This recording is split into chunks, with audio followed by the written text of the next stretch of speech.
দেশটা দুর্নীতিতে ভরে গেছে। আমার ইচ্ছা হয় মাঝে মাঝে গাড়ি থেকে নেমে আমি আমার দোকানি ভাইদেরকে জিজ্ঞেস করি যে আমাদের দলের কেউ এখানে আপনাদের কাছে চাঁদা চাইতে আসে কিনা। আমি দোকানের ভিতরে আড়ালে নিয়ে জিজ্ঞেস করি, আমাকে কানে কানে বলেন, কেউ শুনবে না। যদি ওই রকম কেউ থাকে তার নামটা শুধু আমাকে বলেন, বাকিটা আমাদের কাজ। আমার ইচ্ছা হয় আমি গিয়ে জিজ্ঞেস করবো মানুষগুলো, সময়ের অভাবে পারি না।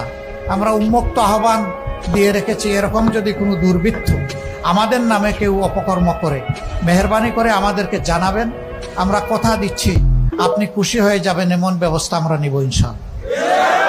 ধরে নেন যে আমাদের কেউ প্রধানমন্ত্রী হয়ে গেলেন, প্রেসিডেন্ট হয়ে গেলেন, তিনি অপরাধ করলে তাকেও আইনের আওতায় আনা হবে ইনশাআল্লাহ। যে অপরাধে সাধারণ মানুষকে আনা হয়, একই অপরাধে কোনো ইম্পিউনিটি তিনি পাবেন না, কোনো দায় মুক্তি পাবেন না, তাকেও আইনের আওতায় আনা হবে ইনশাআল্লাহ। আমরা কারো আধিপত্য আমরা মেনে নিব না, কোনো হেজিমনি আমরা স্বীকার করব না। এখানে আধিপত্য একমাত্র আল্লাহ রাব্বুল আলামিন। আমরা বিনিয়োগকারীদের জন্য এমন পরিবেশ দিব, কোনো জালিম গিয়ে তাদেরকে থ্রেট দেওয়ার সুযোগ পাবে না, গিয়ে চাঁদা চাওয়ার দুঃসাহস দেখাবে না। যদি সে দেখায় তার হাত অবশ করে দেওয়া হবে ইনশাআল্লাহ। বিদেশিরা যারা এই দেশে বিনিয়োগ করতে আসবে তাদেরকেও সেই একই সম্মান এবং একই নিরাপত্তা বিধান করা হবে ইনশাআল্লাহ। আমাদের দেশ ছোট, মানুষ প্রচুর। এই দেশটা উৎপাদনের জন্য খুবই উর্বর একটা জায়গা, উপযুক্ত একটা জায়গা।